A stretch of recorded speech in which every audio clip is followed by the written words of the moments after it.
Pilot તારો હતો એટલે જ ઈ ત્યાં ક્રેશ થયું ને 35 લોકોના મોત થયા. બાકી તમે વિચારો કે લક્ષ્મીનગર કે મેઘાણીનગરમાં ઈ પ્લેન પડ્યું હોત તો આંકડો હોત 2000 ઉપર આંકડો હોત 2000 સમજી લેજો.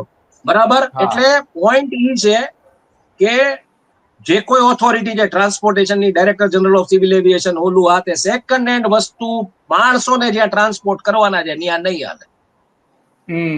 સ્ક્રેપ જ કરવાની આવે. અને અત્યારથી ભારત સરકારે નિયમ લઈ, આરટીઓ ના નિયમ પ્રમાણે પ્રાઇવેટ કેબ ઓપરેટર્સ હોય, પ્રાઇવેટ બસ ઓપરેટર્સ હોય, ગવર્મેન્ટ બસ ઓપરેટર્સ હોય, એવિએશન ના ઓલા હોય.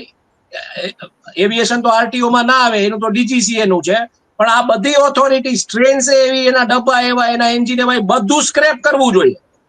તમે કેમ અહીંયા કોઈને 15 વર્ષ જૂનું 2 પૈડા વાળું વાહને લઈને નથી નીકળવા દેતા કે પોલ્યુશન કરે? આ પોલ્યુશન નહીં, આ માણસોનો જીવ લે છે. અને આ તો પાયલટ એટલા સૂઝબૂઝ વાળા હતા તો આ જાનહાની આટલાય અટકી છે.